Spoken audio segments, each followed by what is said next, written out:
c'est quand ils se sont réveillés. Bien sûr, ils se sont demandé combien ils sont restés.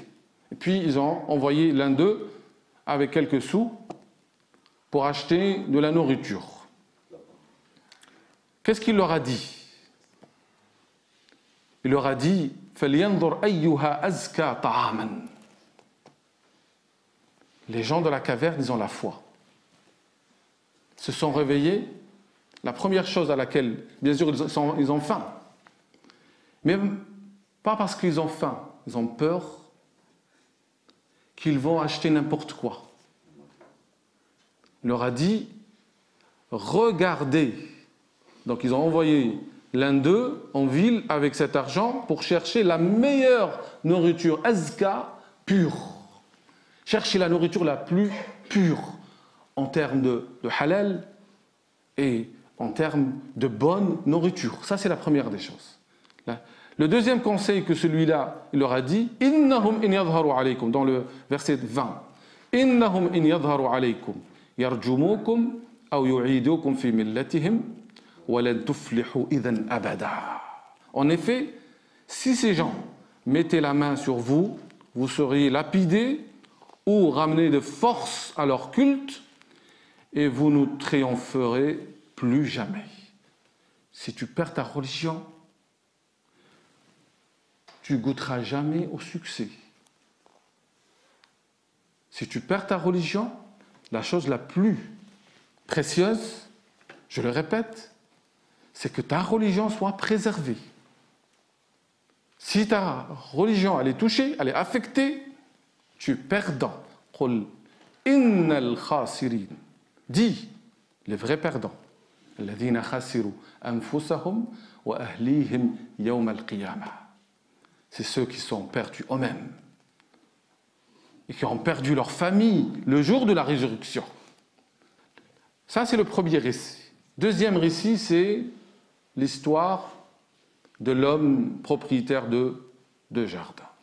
Donc, c'est un homme à qui Allah a donné, quand on dit jardin, ce n'est pas deux jardins, c'est des grands champs. Donc, cette histoire, elle commence à partir du verset 32. واضرب لهم مثلا رجلين جعلنا لأحدهما جنتين من أعناب وحففناهما بنخل وجعلنا بينهما زرعا. Donc faire court, c'est l'histoire de quelqu'un qui est devenu riche, très très riche, et voilà que la richesse lui a fait perdre ses valeurs. Il renie le jour dernier, il se vante devant son copain et il oublie Allah directement.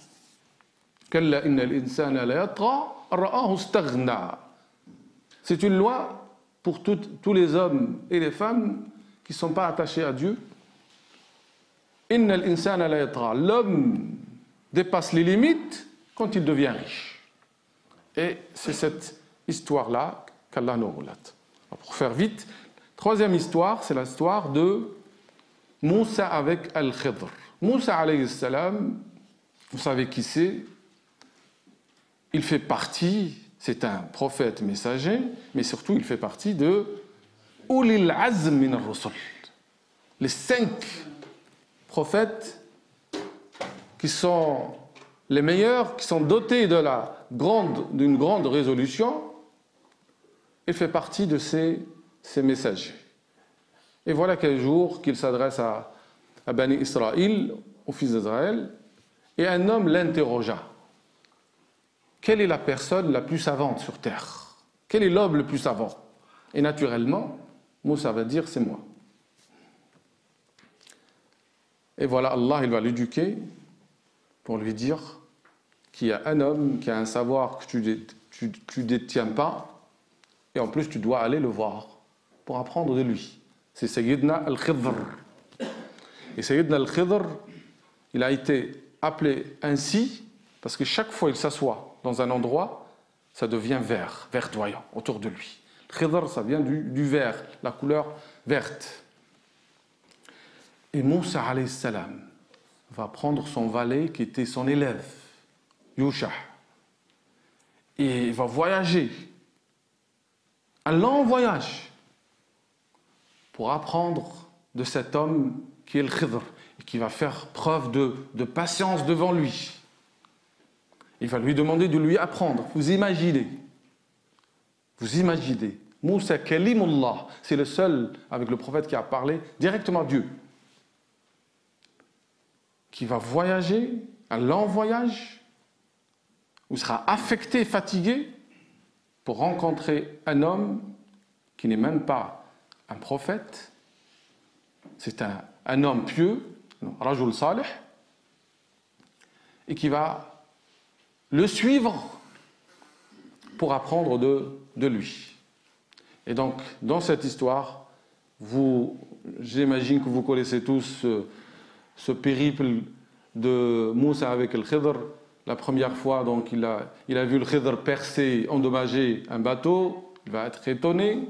Après, il va comprendre que cet acte il a été fait pour sauver les gens propriétaires de ce bateau, parce qu'il y avait un roi qui prenait tout bateau qui était en bon état.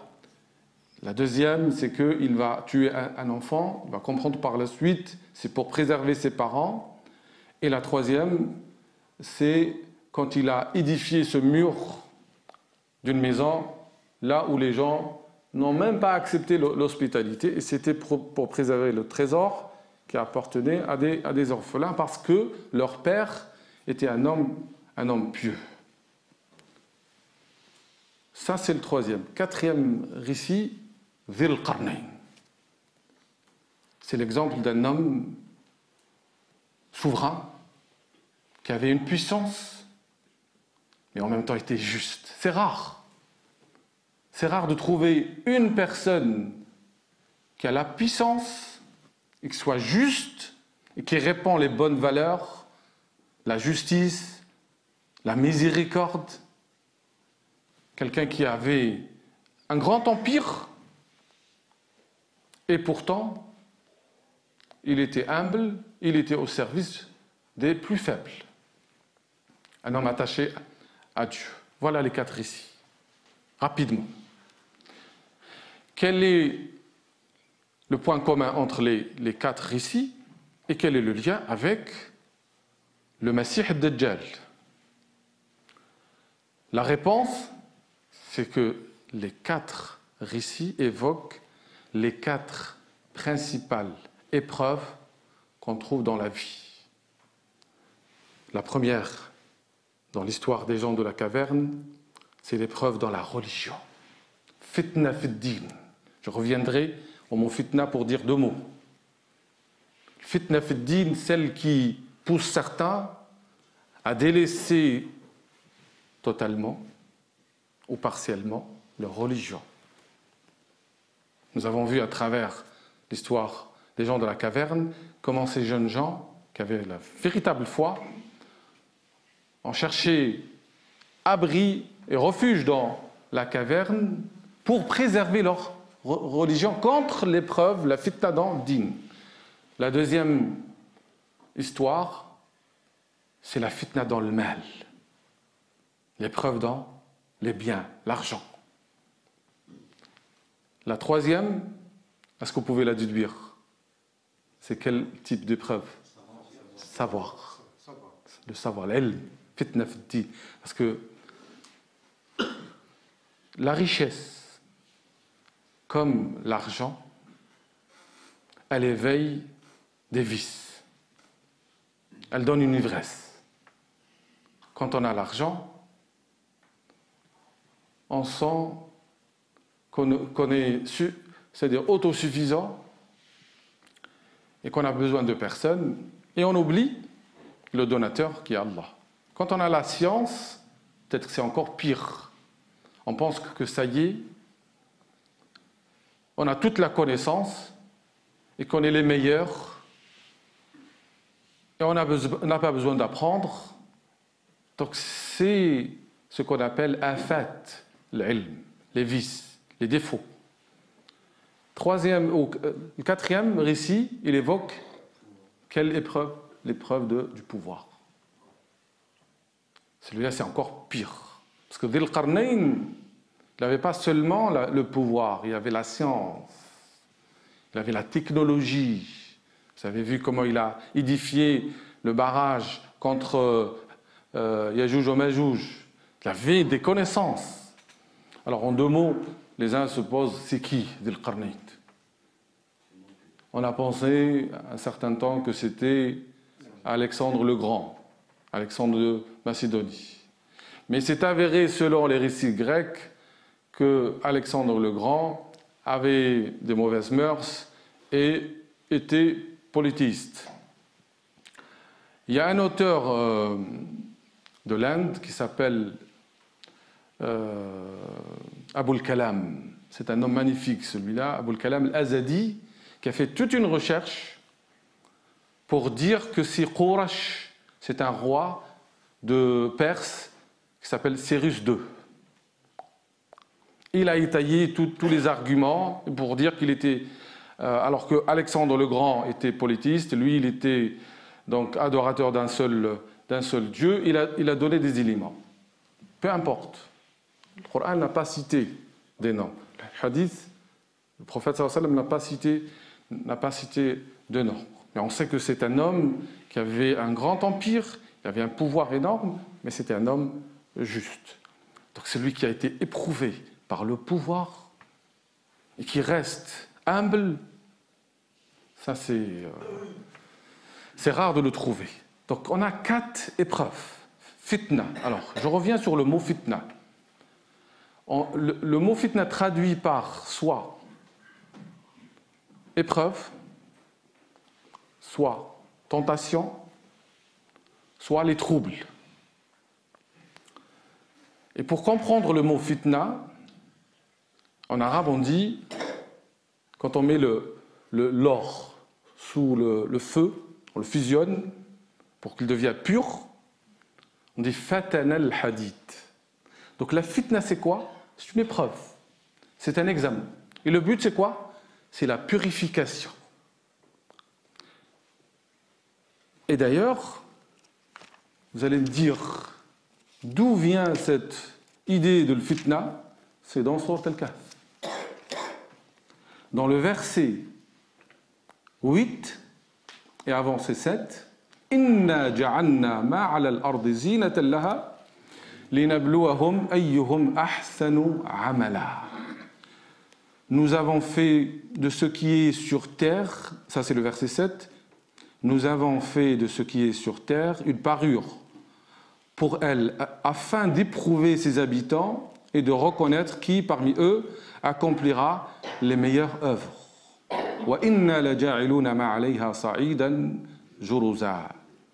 Puis nous transformerons ce décor en sol aride. La raison, on peut dire ça, la raison de notre existence sur terre, c'est l'épreuve. Dans Sourate Al-Mulk, هو الذي خلق الموت والحياة ليبلوكم أيكم أحسن عملا. On l'oublie, qu'on est éprouvé et que l'épreuve en elle-même, c'est pas forcément un malheur. On reviendra à cette idée en parlant de Moussa et Khidr. On est éprouvé dans notre foi. Mais le but, c'est quoi? C'est pas la sanction. Le but, c'est les vrais croyants deviennent plus purs, véridiques. Les faux, ceux-là, ils seront dévoilés. Allah sait. Mais la preuve, que ce soit entre les gens ou entre l'homme et lui-même, ça passe par la case épreuve.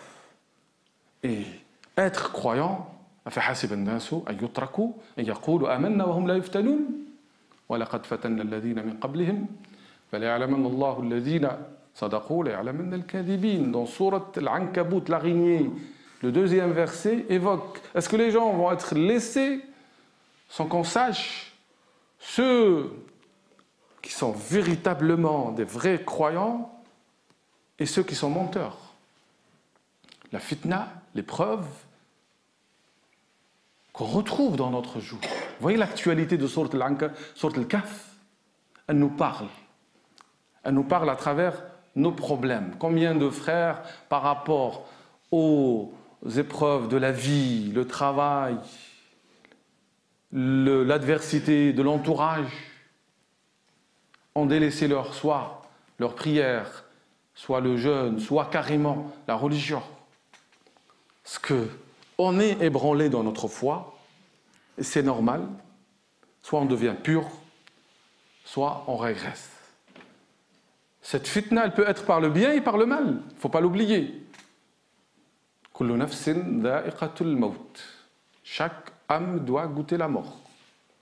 Wa nabluukum bish-sharri wal khayri fitna wa ilayna turja'un. Et on vous éprouvera par le mal et par le bien à titre de tentation. Mais sachez que vers nous vous allez retourner.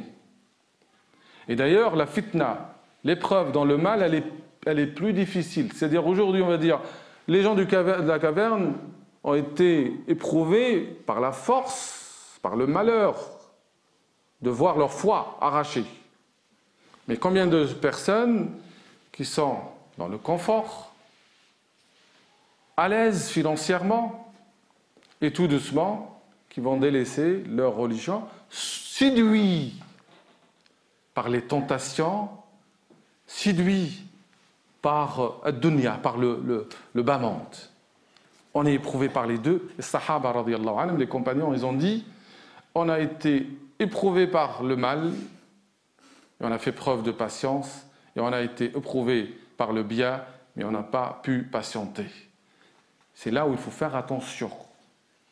Et surtout que ces épreuves, elles peuvent être par les patients, mais le pire des épreuves, c'est quand l'épreuve touche quoi? La foi, par les ambiguïtés, le doute. Il y a certains qui font la prière, sont loin des patients, mais sont rongés par le doute. Rongés par le doute dans la parole d'Allah subhanahu wa ta'ala. Il faut faire attention à ces deux types et que la gravité, elle appartient plus aux épreuves qui touchent à la foi parce qu'elles sèment le doute et les erreurs qui touchent la foi, elles sont mortelles. Surtout qu'à la fin de la vie, certains, leur doute va ressortir et ils risquent de mourir en dehors de l'islam. La relation entre le Messie ad-Dajjal et les quatre récits, c'est que le Messie ad-Dajjal, l'Antéchrist, regroupe toutes ces tentations et ces épreuves. C'est quelqu'un qui va éprouver les gens dans leur religion, va prétendre être Dieu, qui a une puissance surnaturelle. Il est dit dans certains hadiths qu'il est capable de faire descendre la pluie, faire pousser l'herbe. Les richesses vont le suivre. Il a un pouvoir énorme.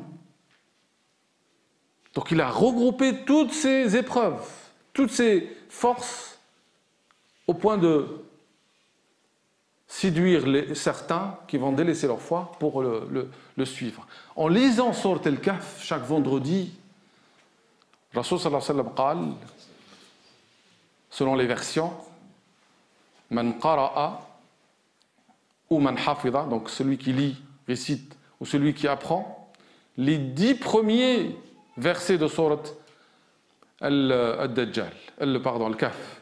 Et les 10 derniers, selon certaines versions, Usima min ad-Dajjal, sera préservé, sera protégé, sera immunisé contre le Dajjal. Sachant qu'il est dit dans un hadith, Ma bayna khalqi Adam wa qiyam as-sa'a ashaddu min fitnati al-Masih ad-Dajjal. Il n'y a pas une épreuve plus grave depuis Adam jusqu'à la fin des temps comme l'épreuve de Masih ad-Dajjal.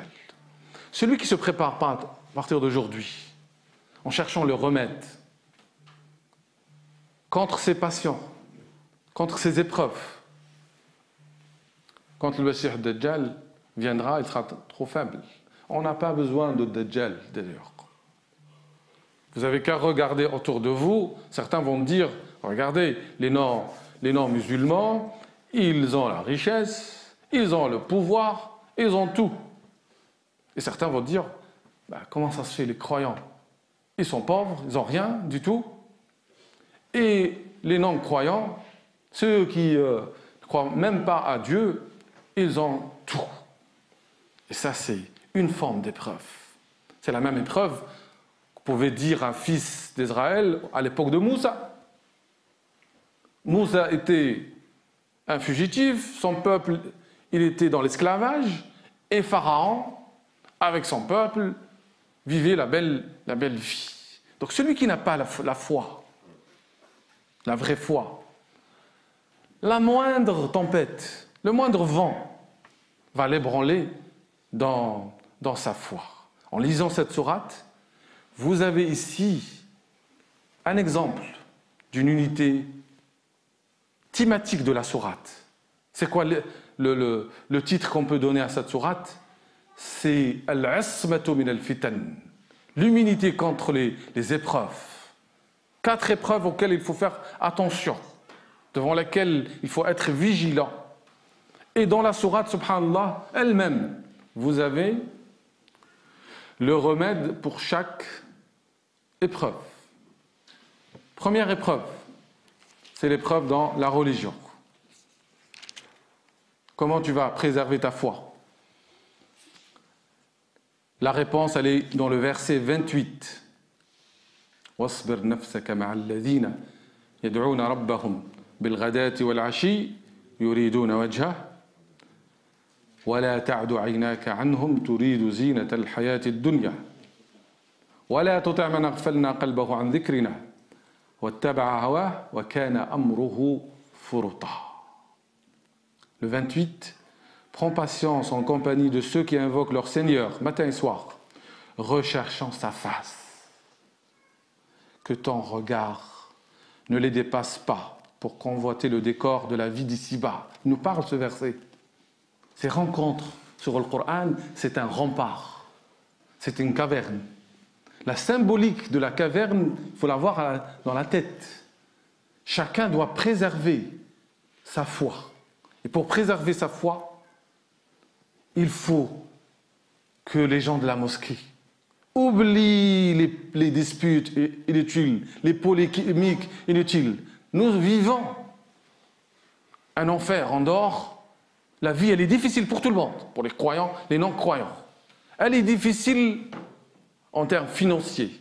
Elle est difficile pour préserver ses valeurs. Toutes les personnes qui ont des valeurs ont du mal à préserver leurs valeurs. Et ceux qui ont les valeurs de la foi, encore, ils sont dans l'embarras, dans la contrainte. Quand on est conscient de ces défis devant nous, pas pour nous seulement, pour nos enfants, pour nos familles. Nous, on ne pense pas à nos enfants. On ne pense pas.